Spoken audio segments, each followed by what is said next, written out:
Vamos orar. Senhor amado, Deus vivo e poderoso, Pai de nosso Senhor e Salvador Jesus Cristo, Deus da Bíblia, nós te invocamos nesta hora bendita, te glorificamos, Senhor, pois reconhecemos o que a nossa vida se tem tornado na tua presença, a graça, a paz e a alegria.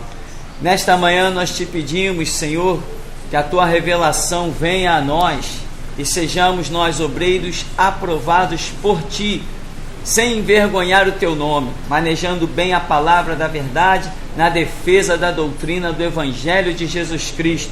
Que o Senhor possa contar conosco, Senhor, em uma vontade absoluta e não permissiva. Assim, buscamos nos render aos teus pés, dizendo: seja feita a tua vontade, assim na terra como no céu, em nome de Jesus. Amém. Amém. Podem sentar. Nós paramos em Apocalipse capítulo 12, a partir do verso 7, não foi isso? Amém? Foi isso ou não foi isso?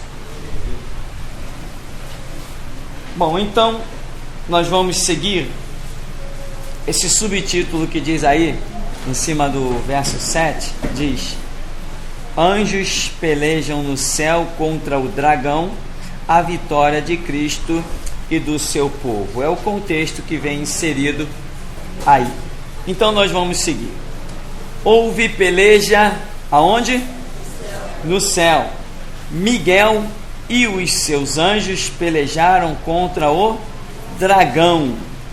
Também pelejaram o dragão e seus anjos. Veja bem, dragão, quem é o dragão?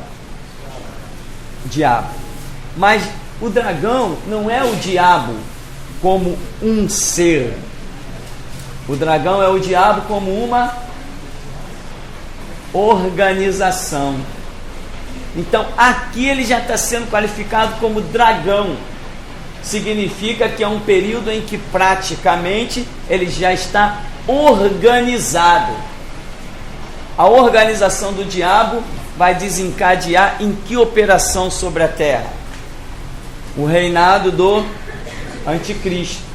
Dragão está ligado ao reinado do anticristo, porque o dragão nós não vimos que ele é composto de várias partes de animais diferentes. Isto é a unificação, a união do mundo em uma única personalidade, em um único corpo. Por isso que aparece a expressão dragão. Nós vamos seguir um pouquinho mais. Logo no começo nós lemos: Miguel e os seus anjos pelejaram contra o dragão. Miguel se apresenta na escritura, também se apresenta para Daniel, e ele diz que ele é um príncipe, né? E algumas pessoas se lançam em algumas doutrinas, irmãos, que acabam se matando e matando quem dá ouvidos. Por exemplo, dizem que Gabriel é o anjo guardião da nação de Israel. Onde é que está escrito isso? Será que alguém pode me dizer onde é que está escrito isso? Não está escrito isso. Mas eu creio, eu penso. Tudo bem, nós cremos e nós pensamos em muitas coisas. Agora, eu colocar um ponto final e dizer que aquilo é assim, eu necessito de uma base.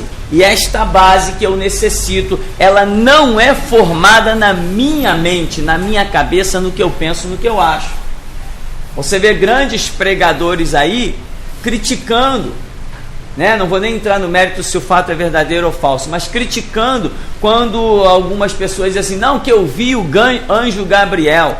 E aí o pregador diz assim: é mentira, ele não pode ter visto o anjo Gabriel, porque o anjo Gabriel, ele só opera sobre a nação de Israel. Peraí, onde é que está escrito isso? Então começou a se criar uma doutrina sobre os anjos, arcanjos, querubins e serafins, que não tem base bíblica. E o camarada, às vezes, porque tem nome, porque tem status na mídia, ele se coloca como soberano e não sabe que está passando por vergonha. E um dia a vergonha dele vai vir à luz. Um dia a vergonha dele virá à luz, certamente. Então, aqui temos que, numa situação, quem está pelejando é Miguel. Mas quantos milhares tem com Miguel? A Bíblia não está dizendo. Miguel está pelejando sozinho? Não, não está pelejando sozinho. Está dizendo que Miguel e os seus anjos pelejaram contra o dragão, também pelejou o dragão e os seus anjos, né? Esses anjos do dragão representam demônios, são os anjos caídos que aceitaram a rebelião, e nós já não chamamos mais simplesmente de anjos caídos, chamamos de demônios. E diz que no verso 8: todavia não prevaleceram, nem mais se achou aonde? No céu o lugar deles. Veja bem, não se achou aonde? No céu. Então quer dizer, depois dessa peleja, o que vai acontecer? Eles não serão mais encontrados no céu. Que céu é esse? Paulo diz em Efésios 6, não temos que lutar contra a carne ou sangue, mas sim contra principados e potestades que habitam nas regiões celestes. Amém? Temos visto, Paulo disse: eu conheço um homem, não sei se no corpo, se fora do corpo, foi arrebatado ao terceiro céu. Já vimos que o primeiro céu é esse sistema solar que foi dado para o homem dominar, essa primeira área aí onde tem os planetas, as galáxias, tudo isso aí foi dado ao homem para explorar. Existe um segundo céu onde o homem não tem acesso a ele, é uma área espiritual. Aí está Satanás com os seus anjos. E o terceiro céu, que Paulo diz que conhece um homem que lá chegou e viu coisas inefáveis, que ao homem não é lícito falar, começam as revelações das coisas espirituais. Isto é o que entendemos, até que alguém nos prove o contrário. Amém? Se alguém nos provar o contrário, ficaremos muito felizes em alguém nos mostrar que estamos pensando, entendendo de forma errada. Então aqui diz que o lugar deles não foi achado no céu. Verso 9: foi expulso o grande dragão, a antiga serpente que se chama Diabo e Satanás. Então veja bem, dragão, serpente, diabo, Satanás, estamos falando do mesmo caráter, da mesma personalidade, em situações diferentes, mas estamos falando, vamos dizer, da mesma pessoa, apresentando-se, ou melhor, Deus tratando com 4 nomes diferentes, porque cada nome designa um caráter. Você vê que Deus mudou o nome de Abraão, mudou o nome de quem mais? Josué. Josué não se chamava Josué, Josué se chamava Oséias, foi mudado o nome dele. Pedro teve seu nome mudado, Paulo não, amém? Paulo não teve o seu nome mudado. Agora, de acordo com uma situação, Sara teve seu nome mudado. Deus muda para demonstrar uma série de fatores, e aqui nós vemos 4 nomes, e disse aqui, antiga serpente. Que antiga serpente é essa? Lá em Gênesis, lembra? E disse Deus a serpente, em que os pregadores aí vivem dizendo que ali houve a primeira sessão espírita, em que o diabo possuiu uma cobra e a cobra falou, né? Impressionante, impressionante. O camarada estuda psicologia, psicoterapia, ele se forma em 10 seminários, para depois chegar diante da igreja e falar isso, que a cobra falou. Bom seria se ele ficasse calado. Bom, Deus falou com a serpente, porque a serpente é um símbolo que Deus está qualificando a Satanás. Cobra nenhuma falou. Ainda tem mais, né? Depois que Deus diz assim, por causa disso tu rastejarás, né? Sobre o teu ventre, pó comerás. Aí entram os pregadores. A cobra andava, irmão. Andava sim. É verdade, andava mesmo. A cobra andava. Como andava? E tem mais, o que eu ouvi pregar, eu fiquei impressionado. A cobra tinha asa. Quando eles não usam o apoio científico que só a cabeça deles produz. Não, está provado pela ciência que a cobra tinha asa. Só a ciência da cabeça deles está provado. Cobra sempre foi cobra. Deus está usando aqui referências, simbologias e tipologias. Então diz, o dragão, a antiga serpente, se chama o diabo e Satanás, o sedutor de todo o mundo. Por que aparece essa expressão, o sedutor de todo o mundo? Porque aquele já está começando a ser citado como dragão. Dragão não é aquele que vai seduzir o mundo e formar um grande império? É o que nós temos visto. Então, foi atirado para a terra, e com ele os seus anjos. Então ouvi grande voz do céu proclamando: agora veio a salvação, o poder, o reino do nosso Deus e a autoridade do seu Cristo, pois foi expulso o acusador de nossos irmãos, o mesmo que os acusa de dia e de noite diante do nosso Deus. Veja bem, por que o diabo é um acusador? O diabo, ele não tem permissão de fazer nada. Ele não tem permissão de fazer nada. Meu irmão, o diabo, ele só consegue agir na legalidade. Então ele chega, alguém cometeu um erro, ele pega o erro que essa pessoa cometeu, ele vai diante de Deus e acusa. Ele é acusador. Tá aqui, aprontou, eu posso agir. Aprontou, quebrou as tuas regras, eu posso agir. Está fazendo as minhas regras, é meu, eu posso agir. Por isso que ele é o acusador. Ele não consegue agir na vida de quem ele não consegue um direito legal. O que é uma maldição? A maldição é um direito legal que se estabelece. Por que o diabo atuou no pai, no filho, no neto, no bisneto, no tataraneto? Por quê? Porque o próprio Deus criou uma regra em que ele diz: eu visito a maldade dos pais nos filhos, até terceira e quarta geração daqueles que me aborrecem, e faço misericórdia a milhares aos que me amam. Então, quer dizer, o mesmo Deus que cria a maldição, ele instituiu uma regra para quebrar a maldição. Aqui o diabo, ele é um acusador, porque ele procura um direito de agir. Se alguém está sofrendo uma influência do diabo, é porque ele está tendo direito de agir. Porque o homem não foi criado para ser templo de Satanás, não está aí 100% vulnerável ao diabo, não está 100% vulnerável ao diabo. Quando o diabo entra e age, é porque ele conseguiu um direito de agir. E ele é acusador diante de quem? De dia e de noite, acusa diante do nosso Deus. Se Deus não permitir ele agir, ele não pode agir, né? Não pode agir. Por isso ele é um acusador, ele busca um direito. Aí diz que 11: eles, pois, o venceram por causa do sangue do Cordeiro e por causa da palavra do testemunho que deram, e mesmo em face da morte não amaram a própria vida. Veja bem, venceram o sangue do Cordeiro, palavra do testemunho que deram.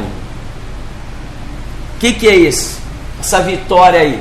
Não é, eu não sou vencedor somente porque Cristo Jesus morreu na cruz por mim. A história não termina aí. Eu preciso testemunhar da obra que ele fez na minha vida. Eu preciso falar. Já viu os crentes passivos, inertes?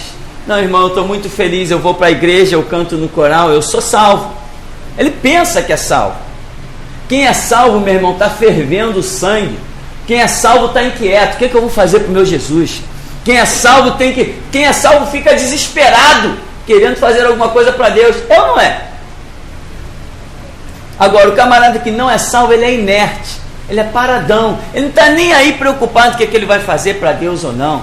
Ele acha que ele é salvo, ele vai na igreja, ele canta, ele ouve a palavra, ele levanta as mãos, ele dá glória a Deus, e ele pensa que é salvo. Mas a salvação está dizendo, testemunho que deram, é se expressaram. E quando você se expressa, o texto está mostrando, quer dizer, testemunho que deram, e mesmo em face da morte, ou seja, quando você abre a boca para testemunhar de Cristo, você está colocando a tua cabeça a prêmio. O mundo jaz no maligno. O mundo jaz no maligno. Falar da luz no mundo de trevas é colocar a cabeça a prêmio. Claro, muitos crentes não estão colocando a cabeça a prêmio, porque o evangelho que eles pregam é o piso em cima, é esterco. O evangelho social de paz e amor, isso aí é brincadeira, não presta para nada. Então aqui está dizendo em face da morte. Agora, tem um detalhe nesse em face da morte. Nós vimos que o texto está falando de quem? Do dragão. Realmente, abrir a boca quando o dragão já foi precipitado para a terra, como nós vimos aqui, em que ele já está com o seu império organizado, abrir a boca nesse tempo vai ter que ser muito valente. E aqui está dizendo, mesmo em face da morte, não amaram a própria vida. Isso aqui está qualificando um tempo em que Jesus Cristo estará vendo uma situação sobre a terra em que ele vai precisar de quê? De mártires. Jesus está preparando um tempo e está preparando obreiros para uma época em que ele vai precisar que o sangue das suas testemunhas seja derramado. Essa época está chegando, está perto. Essa época está chegando, mais ou menos uns 50 anos aí para frente, Jesus vai precisar de uma turma boa de Bíblia e boa de palavra, língua afiada, com fé realmente ardente, para que testemunhe até a morte.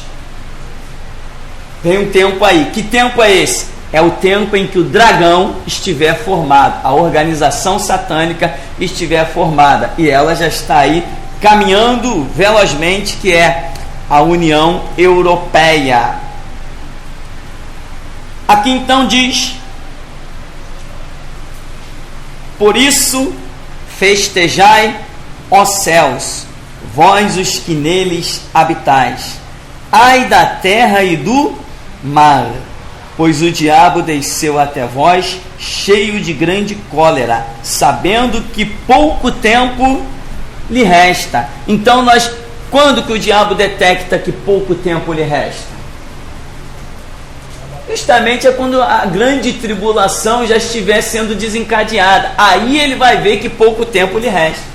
Ele tem noção de tempo. Você sabia que o diabo tem noção de tempo? Me dá uma prova bíblica. Quando os demônios foram expulsos por Jesus, antes de nos aposentar. Sim, lá em Marcos 5, né? Quando Jesus atravessa de barco e vai à região de Gadara, encontrou um endemoniado gadareno, os demônios já vieram correndo para se prostrar diante de Jesus. Que temos nós contigo, Filho do Deus Altíssimo? Vieste atormentar-nos antes do tempo? Eles têm noção de tempo. Então o diabo aqui está diante de uma situação que ele detecta que o tempo dele de fazer o mal e a destruição acabou, está chegando ao fim. Aí ele vem para a terra, é o cavalo amarelo. Agora ele vem, ele quer matar o máximo que ele puder. Cavalo amarelo que representa a morte, e o inferno o seguia. Até aqueles que foram aliados do diabo serão traídos por ele. Que aqui está dizendo, ele é também a antiga serpente. A serpente é um bicho que só tem cabeça e cauda. E cauda significa traição. Agora nós vamos entrar a partir do verso 13 em uma outra situação que diz: quando, pois, o dragão se viu atirado para a terra, perseguiu a mulher que dera à luz o filho varão. Que mulher foi essa que deu à luz o filho varão? Foi Israel, mas também foi a igreja, não foi? Nós vimos que foi Israel. A maior referência é para Israel, mas profeticamente a igreja não escapa, que a igreja deu à luz a Jesus Cristo. Israel, nós podemos dizer que deu à luz a um Cristo físico, mas a igreja deu à luz um Cristo espiritual, porque é a igreja que prega Cristo. Então é ela que traz à luz Jesus Cristo. Se ela se calar, se ela se omitir, ela não dá luz a Cristo nenhum. Aí aqui diz que foram dadas à mulher as duas asas de grande águia, para que voasse até ao deserto, ao seu lugar, aí onde é sustentada durante um tempo, tempos e metade de um tempo, fora da vista da serpente. Você sabe o que é um tempo, tempos e metade de um tempo, né? Já vimos que isso, um tempo, tempos, e metade de um tempo, ou também 1260 dias, ou ainda 42 meses, isso aí significa a metade de um período do reinado do anticristo. Ou seja, ainda, né? Podemos colocar 3 anos e meio, né? 3 anos e meio. Esse período, esse reinado do anticristo, ele é biblicamente dividido em 2 etapas principais, em que a Bíblia especifica muito mesmo a questão de uma certa metade desse período. É onde vão acontecer as piores atrocidades, a respeito do qual Jesus fala em Mateus 24. Dia semelhante àquele não houve, e após não haverá. E se aqueles tempos não fossem abreviados, nem mesmo os escolhidos, nenhuma carne se salvaria. Então aqui ele diz que a mulher foi guardada.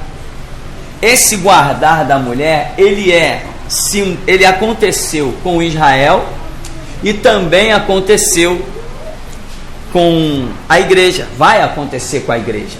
A igreja será guardada como? Com o arrebatamento, em que fará ela estar nas bodas do Cordeiro. A igreja será guardada aí, com o arrebatamento. Lembra?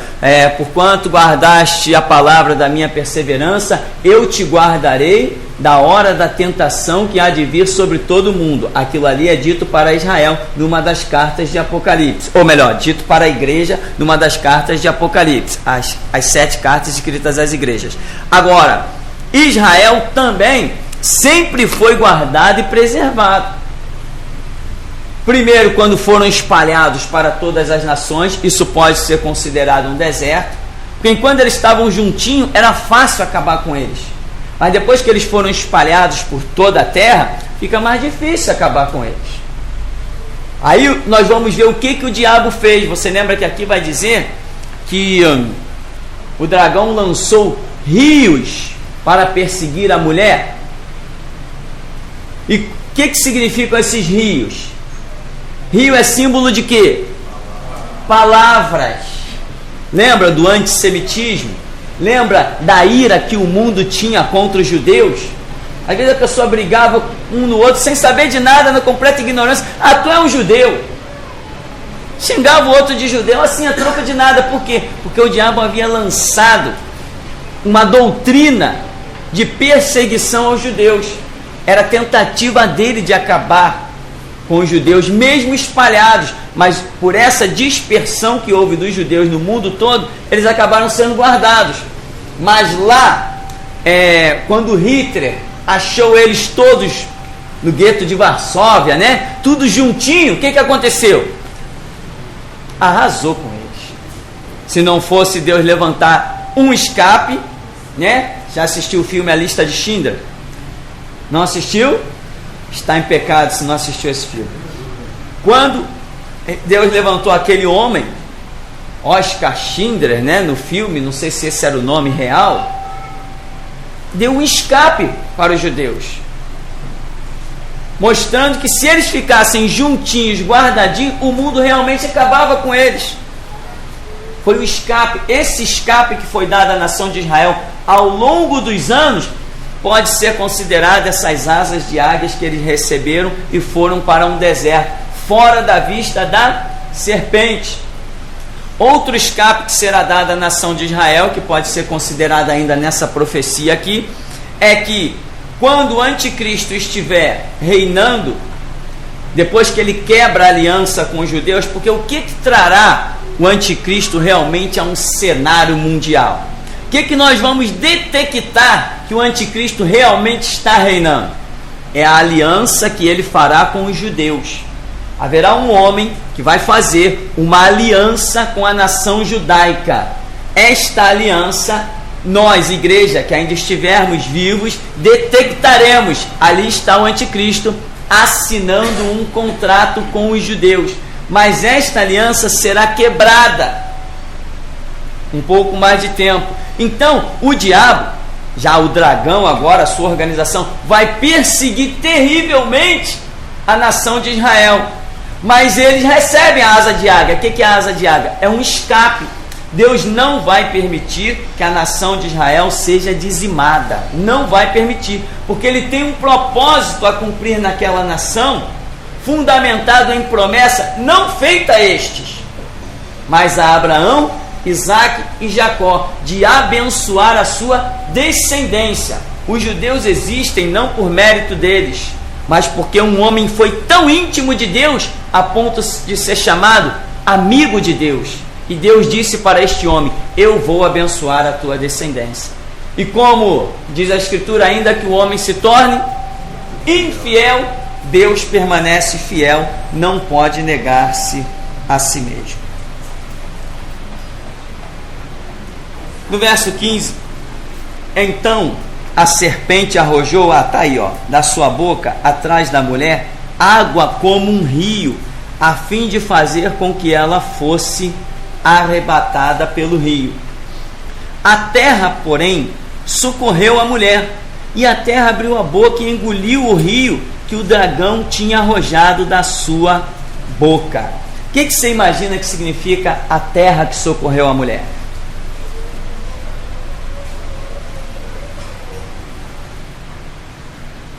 Ninguém arrisca? É difícil mesmo. A terra que socorreu a mulher significa origens. A palavra terra significa origem. Profeticamente, não no dicionário, ou seja lá onde for, nos idiomas. Profeticamente, a palavra terra significa origem. O primeiro homem foi chamado como? Adão. E Adão, não sou eu quem diz, os estudiosos dizem, estão muito acima do meu conhecimento, dizem que a palavra Adão significa terra.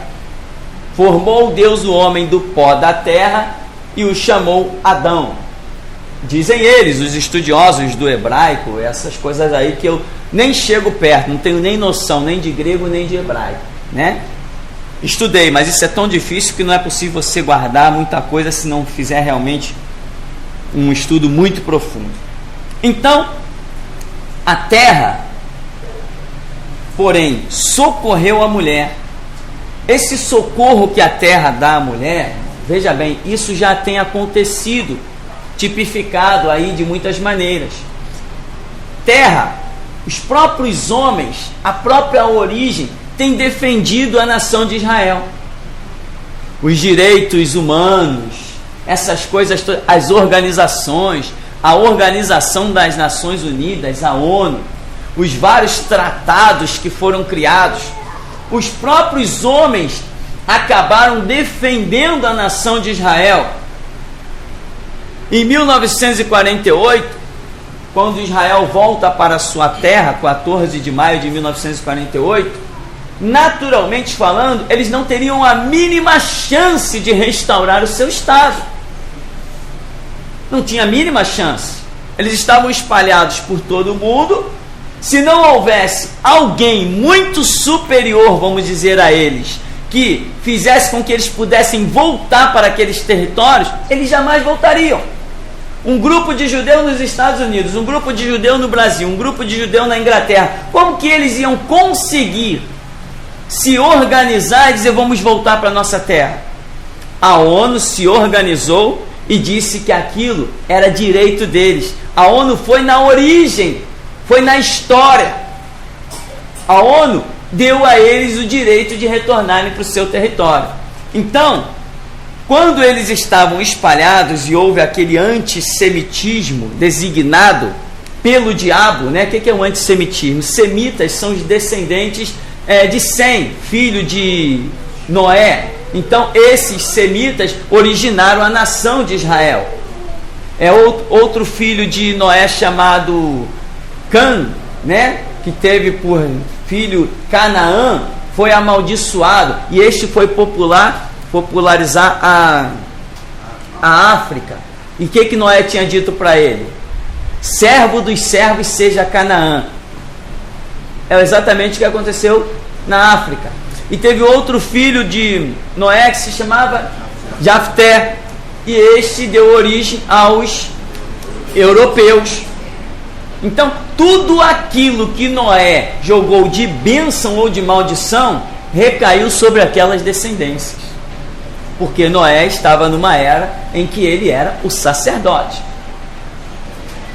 Aqui então, a terra, ou seja, o próprio sistema, as próprias origens da humanidade, provocou um escape, gerou um escape para a nação de Israel, em que os próprios homens reconheceram o direito de Israel. Mas o diabo reconhecia esse direito? O objetivo do diabo era esse? Por que então eles prevaleceram? A vontade dos homens prevaleceram. Irmão, o homem tem um poder de agir sobre a terra. O diabo não domina a cabeça do homem se o homem não quiser permitir isso. O diabo não domina ninguém. Esse papo de, eu fiz que eu fui possuído pelo diabo. Sim, foi possuído, mas permitiu a possessão. Não tinha noção do que o diabo ia fazer, mas permitiu. Se não permitir, se lutar contra, tem uma resistência no homem para que o diabo não realize a sua obra completamente.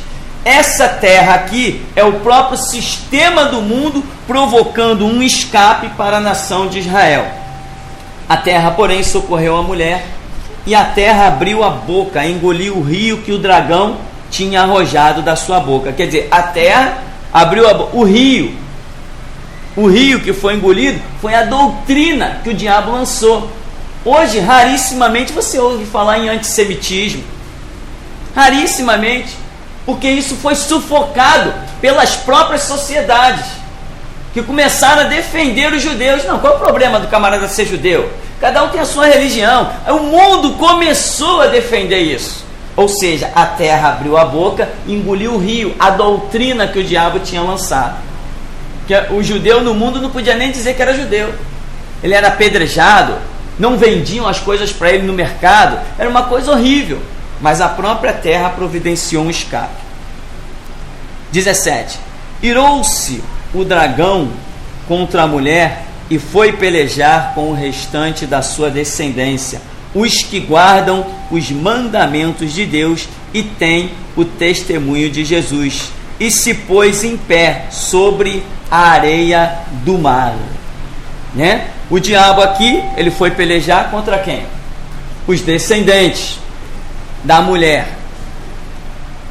Profeticamente aqui, já podemos estar falando da igreja, que a igreja foi arrebatada. Ficou gente aí, ainda querendo testemunhar de Cristo. Ficou muito mais gente do que os que foram arrebatados, pode ter certeza. Muito mais gente. Imagina um arrebatamento aí de 10%, irmão. 90% dos que se dizem cristãos não vão ser arrebatados, pode ter certeza.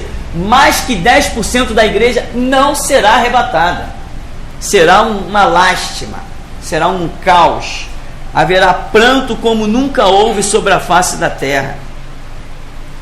E aqui diz que o diabo foi pelejar contra esses, que ainda poderiam lhe oferecer alguma resistência. E esses também, por que não dizer que estão incluídos aí os judeus? Porque os judeus, quando o diabo desejar se entronizar e receber adoração, os judeus vão quebrar a aliança que tinham feito com ele, que o promoveu ao cenário mundial. E aí ele vai pelejar também contra os judeus. Então nós vamos ter aí, para o diabo massacrar um povo judeu e uma igreja não arrebatada. Não adianta Jesus, não adianta eu vou expulsar demônio, não adianta a poder no sangue de Jesus, nada disso. A dispensação encerrou, acabou. O mundo foi entregue ao reinado do anticristo. Não vai ter crente forte nem crente cheio do Espírito. Os fortes e cheios do Espírito, subiram no arrebatamento, nas asas de águia. Quem ficou é fraco e acabou a história. E se não se fortificou até ali, agora então, meu irmão, nem adianta, é rolo compressor. O diabo não encontrará nenhuma resistência. Depois que a igreja for arrebatada, o diabo não encontrará nenhuma resistência. Todos que se levantarem contra ele serão massacrados. Alguma pergunta até aí? Uma pergunta expressiva? Esse resto que ficou, que está dizendo aí, é a igreja que ficou, né? Sim. Tem um testemunho de Jesus Cristo. Que guarda o mandamento de Deus, tem um testemunho de Jesus Cristo. É a igreja que ficou, né? Certo. Porque quem tem o testemunho de Jesus é a igreja. Não são os judeus. Mas são os que ficaram. Sim, os que ficaram. Ficaram. Aí o diabo foi fazer guerra a ele. Isso. Eles tinham testemunho de Jesus, mas não o bastante para que fossem no arrebatamento. Está dizendo que ficou. Ficou quem? A descendência da mulher, né? Daqueles que guardam os mandamentos de Deus e têm o testemunho de Jesus, mas não subiram. Guardam os mandamentos, têm o testemunho de Jesus, mas não subiram. E não adianta chorar. O arrebatamento vai ser uma época em que Deus vai estar contando com gente transbordante. O arrebatamento, meu irmão, ele acontecerá quando o império do anticristo já estará completamente formado. Não vai ter uma igreja testemunhando de paz e amor. Jesus vai precisar de homens loucos fazendo guerra para alertar o mundo. Para quê? O alerta da última igreja, da última geração de crentes, terá que ser completamente radical, forte, estarrecedor e impactante. Por quê?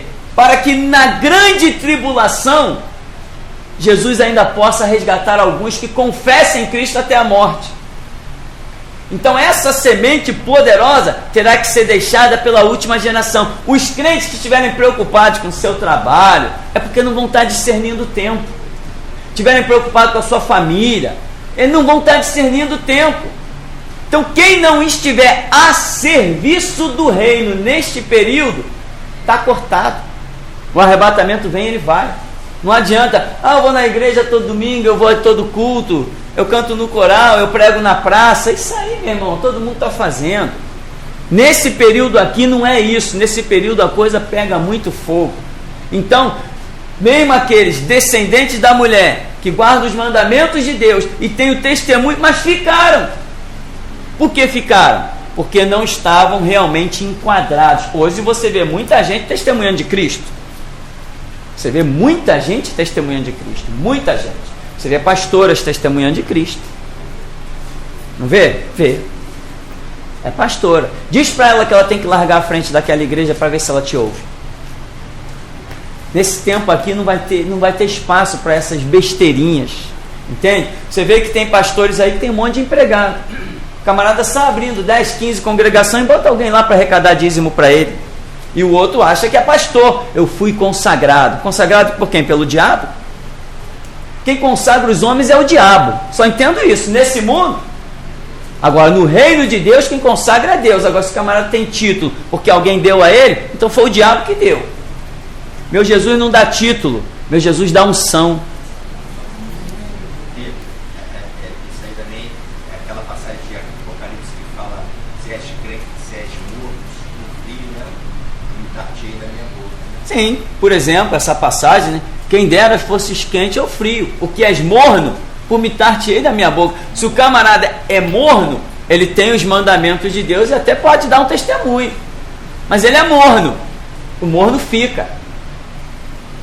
Então a coisa é muito mais séria do que muitas igrejas estão considerando por aí. Na verdade que as igrejas não estão considerando nada, né? As igrejas não estão considerando nada. As igrejas estão brincando de evangelho. Você entra lá, pega um irmão de 10 anos de igreja. Irmão, já leu algum livro? Não, nunca li nenhum livro. Irmão, já leu a Bíblia toda? Não, nunca li a Bíblia toda. Já leu o Novo Testamento? Não tenho tempo. Não tem tempo, então deixa o banco da igreja vazio, para que Deus traga alguém que tenha tempo.